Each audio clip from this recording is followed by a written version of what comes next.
UPRVNL में vacancy आई है। ये उत्तर प्रदेश राज्य विद्युत उत्पादन निगम लिमिटेड एक कंपनी है, ये राज्य सरकार की कंपनी है, उत्तर प्रदेश सरकार की एक कंपनी है। यहाँ पे बिजली का उत्पादन किया जाता है, ठीक है, लिखा भी है राज्य विद्युत उत्पादन निगम लिमिटेड, ये बिजली का उत्पादन करता है, ठीक है। इसमें बहाली निकाली गई है।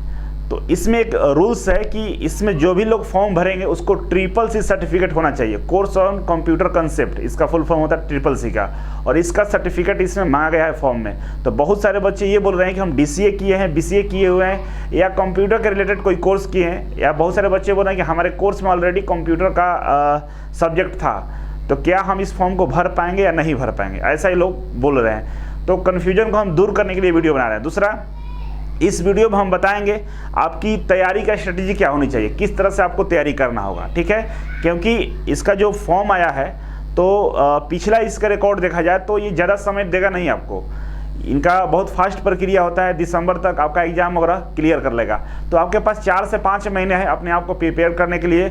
और इसका सिलेबस को देखेंगे तो 150 नंबर का टेक्निकल पूछता है, और बाकी के जो 50 नंबर होंगे, टोटल 200 क्वेश्चन होते हैं और 200 नंबर के होते हैं। तो 150 क्वेश्चन होते हैं, 150 नंबर का टेक्निकल होता है, और बाकी के जो 50 क्वेश्चन होते हैं उसमें रीजनिंग, GK GS और इसके अलावा करंट अफेयर भी इत्यादि पूछ लेता है। तो आज हम चर्चा करेंगे कौन सा सब्जेक्ट आपके लिए इंपॉर्टेंट है और क्या स्ट्रेटेजी होनी चाहिए आपकी, ठीक है।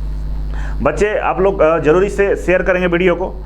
तो चलिए शुरुआत करते हैं। सबसे पहले हम नोटिफिकेशन आपको हम दिखाते हैं। देखिए नोटिफिकेशन ये है, और इसमें सीटों की संख्या तो आपको पहले से ही पता है, लेकिन एक बार फिर से मैं दोहरा देता हूँ इसको।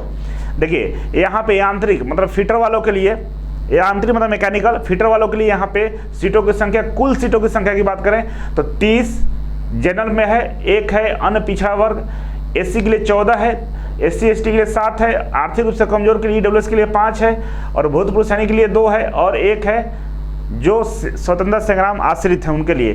तो ये टोटल फिटर की सीटें हैं, जिसमें ये 30 वाला जो सीट है ना अन रिजर्व वाला, इसमें सभी लोग अप्लाई कर सकते हैं, चाहे यूपी के हैं या यूपी के बाहर के हैं। अगर आपको आरक्षण नहीं है तो बिना आरक्षण वाले इसमें अप्लाई कर सकते हैं।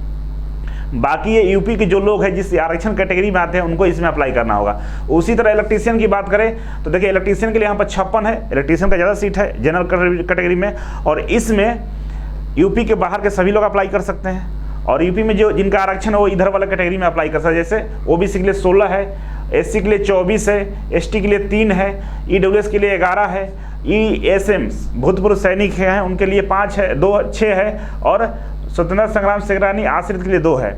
उस तरह इंस्ट्रूमेंट्स मैकेनिक्स के लिए यहाँ पे सीटों की संख्या 5 दिया हुआ है। तो इन सभी सीटों पर अप्लाई करने के लिए आपको क्वालिफिकेशन चेक करना होगा, ठीक है। क्वालिफिकेशन काफ़ी इंपॉर्टेंट यहाँ पे दे दिया है। उत्तर प्रदेश सरकार के द्वारा सभी एग्जामों से CCC को हटा दिया गया है। अधीनस्थ सेवा चयन की तरफ से जितनी भी बहाली आती है, UP SSC के थ्रू जो बहाली आती है उसमें से UP SSC सर्टिफिकेट को हटा दिया गया। लेकिन कुछ डिपार्टमेंट है जो अभी भी SSC का कोर्स का सर्टिफिकेट मांग लेते हैं, जैसे UPRVNL आपसे ये सर्टिफिकेट मांग लिया है। अब आगे बढ़ते हैं तो यहाँ पर देखिए जो यहाँ पे लिखा गया उसके बारे में समझ लीजिए। पहला जो कन्फ्यूजन है आप लोगों का, बहुत सारे बच्चों का ये कहना है कि सर मेरा ग्रेस मार्क्स से हम क्या फॉर्म भर पाएंगे, तो बिल्कुल आप भर पाएंगे। माध्यमिक शिक्षा परिषद उत्तर प्रदेश के हाई स्कूल विज्ञान एवं गणित के विषय के साथ पहला कंडीशन है कि आपका उत्तर प्रदेश का जो शिक्षा बोर्ड है उससे अगर आपने हाई स्कूल पास किया है तो आप इसमें फॉर्म भर सकते हैं, नहीं तो इसके कोई समकक्ष डिग्री चाहिए आपका, या इसके समकक्ष मतलब अगर दूसरे भी राज्य के सरकारी संस्था से या मान्यता प्राप्त किसी स्कूल से आपने 10वीं पास किया है तो भी आप अप्लाई कर सकते हैं। पहला कंडीशन कंप्लीट हो गया, तो जिसमें विज्ञान और गणित का सब्जेक्ट होना चाहिए था। विज्ञान गणित का सब्जेक्ट सभी के 10वीं क्लास में होता है, तो कोई दिक्कत नहीं है, ठीक है। आगे बढ़ेंगे। फिटर ट्रेड में अखिल भारतीय राज्य व्यवसायिक प्रमाण पत्र, अगर फिटर्स है तो फिटर में, इलेक्ट्रीशियन वाला को इलेक्ट्रीशियन में, और इंस्ट्रूमेंट्स वाला को इंस्ट्रूमेंट्स में, क्योंकि 3 ट्रेडों में बहाली है, इलेक्ट्रीशियन, फिटर और इंस्ट्रूमेंट्स में। तो तीनों से ITI मतलब किसी एक ट्रेड में ITI किया है तो उस ट्रेड में आप अप्लाई कर सकते हैं। तो फिटर वाले फिटर में अप्लाई करेंगे, इलेक्ट्रीशियन वाले इलेक्ट्रीशियन में। साथ ही साथ बोल दिया है कि आपको course on computer concept CCC का प्रमाण पत्र आपके पास होना चाहिए। अब CCC जिसके पास नहीं वो फॉर्म नहीं भर सकता है, कंफर्म है। अगर आप बोलें कि हम DCA किए हुए हैं, DCA किए हुए हैं, diploma in computer application, BCA किए हुए हैं, बैचलर ऑफ कंप्यूटर एप्लीकेशन, या कोई भी कंप्यूटर का सर्टिफिकेट आपके पास है CCC को छोड़कर, तो आप अप्लाई नहीं कर सकते हैं, ये मान्य यहाँ पे नहीं होगा। केवल और केवल ट्रिपल C सर्टिफिकेट ही मान्य किया जाएगा। ऐसा नहीं कि आपका दूसरा कोई क्वालिफिकेशन है कंप्यूटर से आप फॉर्म भर दिएगा, नहीं भर सकते हैं। तो इस बात को आपको ध्यान रखना होगा। बहुत सारे बच्चे का सवाल ये है कि सर हमने फॉर्म अप्लाई कर रहे थे हम और बाद हम ट्रिपल C कर लें, या ट्रिपल C का हम फॉर्म भरे हुए, मेरा एग्जाम अभी नहीं हुआ है, वो भी इसमें अप्लाई नहीं कर सकते हैं। आपको इसके लास्ट डेट तक आपके पास ट्रिपल C सर्टिफिकेट होना चाहिए। इस फॉर्म को भरने का जो लास्ट डेट है अगस्त में है शायद 8 तक, तो उससे पहले ट्रिपल C का सर्टिफिकेट अगर आपके पास उपलब्ध हो जाएगा तो आप भर सकते हैं, अदरवाइज नहीं भर सकते हैं। और जो ट्रिपल C होता है ये ऑनलाइन एग्जाम होता है, ऑनलाइन फॉर्म भरते हैं और 90 दिन का कोर्स होता है, इसके बाद एग्जाम होता है, क्वालिफाई करने के बाद आपको सर्टिफिकेट मिलता है। तो जो बच्चे, जिन बच्चों के पास ट्रिपल C का सर्टिफिकेट नहीं है वो इसमें नहीं भर सकते हैं। तो यूपी के जो बच्चे होंगे उन्हीं के पास ट्रिपल C का सर्टिफिकेट होता है, बाकी लोगों के पास नहीं होता है, क्योंकि बिहार से, राजस्थान से, मध्य प्रदेश के लोग ट्रिपल C वहाँ मांगता नहीं है तो कोई करता नहीं है।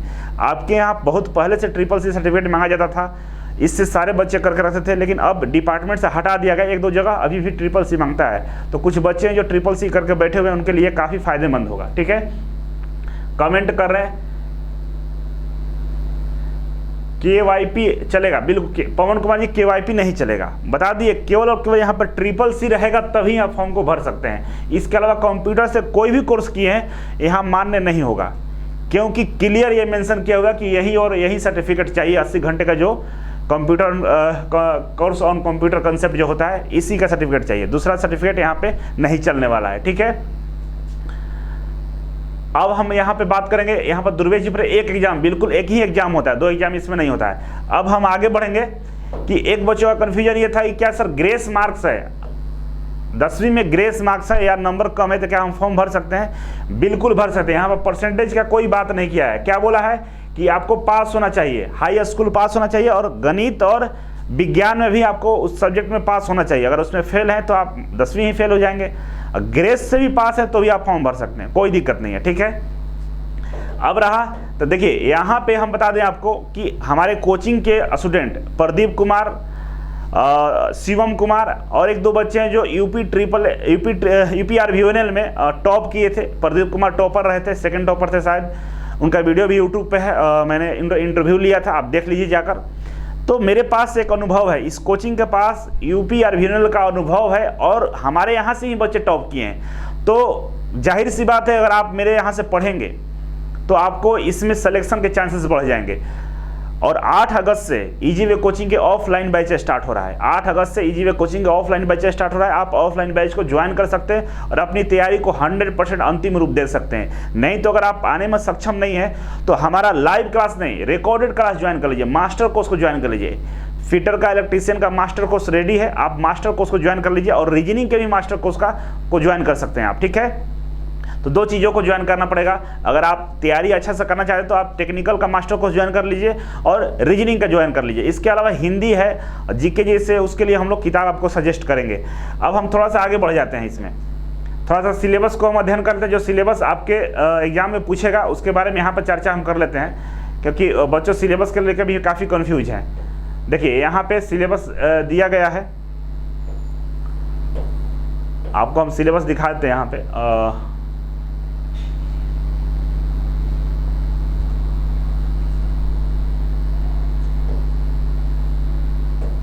देखिए ये सिलेबस रहा। अब सिलेबस में ध्यान देने वाली बात है, देखिए कॉमन सबके लिए हम बता रहे हैं। पहला कि आपका 150 मार्क्स का एग्जाम होगा, ठीक है, जिसमें 150 ऑब्जेक्टिव मल्टीपल चॉइस क्वेश्चंस रहेंगे, वो आपके सब्जेक्ट्स के रहेंगे, IITI के सिलेबस से रहेगा। ठीक है, पहला पार्ट में, पार्ट 1 में, पार्ट 2, 2 पार्ट में एग्जाम होगा, एक ही पेपर होगा। ठीक है, तो पार्ट 1 में 150 मार्क्स का 150 क्वेश्चन रहेगा और IITI के सिलेबस से रहेगा। अगर फिटर से हैं तो फिटर से रहेगा, इलेक्ट्रीशियन से है तो इलेक्ट्रीशियन से रहेगा, इंस्ट्रूमेंट से है तो इंस्ट्रूमेंट से रहेगा। ठीक है, दूसरा पार्ट 2 है, इसमें 50 मार्क्स रहेगा। ठीक है, और ये 50 मार्क्स देखिए किससे आएगा। पहला है यहाँ पे लिखा हुआ है Hindi, general Hindi, general knowledge and reasoning.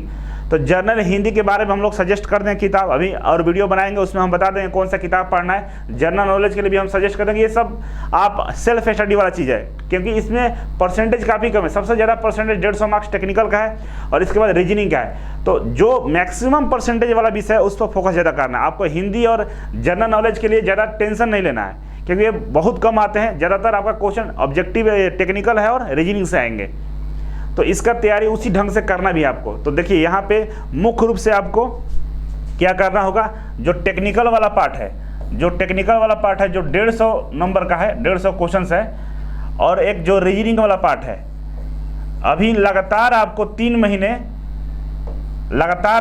तक इसी का स्टडी करना है। 2 पार्टों पर फोकस कीजिए, क्योंकि ये 2 पार्ट सबका वीक रहता है और इसको ही मजबूत करना है, क्योंकि सबसे ज़्यादा वेटेज इन्हीं दोनों का है। बाकी हिंदी वाले में देखिए 5-6 चैप्टर इंपॉर्टेंट है हिंदी का। पर्यायवाची शब्द, विलोम शब्द, लोकोक्तियाँ, संज्ञा, सर्वनाम, विशेषण, अशुद्धियाँ, अनेक शब्दों के एक शब्द, विलोम शब्द बता दिए। तो ये 4-5-6 टॉपिक है जिससे लगातार ये मुहावरे, तो इससे क्या होते प्रश्न आते हैं हिंदी के। और ये क्या है, सेल्फ स्टडी का चीज़। जब टाइम, ये दोनों से जब मन थक जाए पढ़ने से, तो हिंदी आप देख सकते हैं, बैठे बैठे टहलते हुए हिंदी पढ़ सकते हैं, मोबाइल से पढ़ सकते हैं। लेकिन ये 2 सब्जेक्ट है ना, बैठ के आराम से प्रैक्टिस करना पड़ेगा। और इसको प्रैक्टिस करने के लिए आपको मास्टर कोर्स ज्वाइन करना पड़ेगा। लाइव क्लास से नहीं होगा, लाइव क्लास से दिन टल जाएगा, समय निकल जाएगा, पता नहीं चलेगा। Recorded class, master class join कीजिएगा ऑनलाइन, तो आप एक दिन में 3-3, 4-4 घंटे पढ़ के आराम से सिलेबस को तैयार कर सकते हैं। और इसके साथ साथ हम लोग आपको प्रैक्टिस सेट भी देंगे। प्रैक्टिस सेट आपको चैप्टर वाइज मिल जाएगा, ठीक है, और मॉक टेस्ट भी मिलेगा आपको। और इसके अलावा chapter wise previous year question भी हम लोग करवाएंगे। जो आपको मास्टर कोर्स मिलेगा उसमें प्रीवियस ईयर क्वेश्चन भी करवा देंगे। तो इतना सारा अगर आप कर लेते हैं तो आसानी से आप क्वालिफाई कर जाएंगे। इसके अलावा आपको हम बताएंगे बहुत सारे टेक्निक, जो टेक्निकल को लेकर या नॉन टेक्निकल को लेकर, जब आप कोर्स ज्वाइन करेंगे तो उसमें आपको मिलेगा।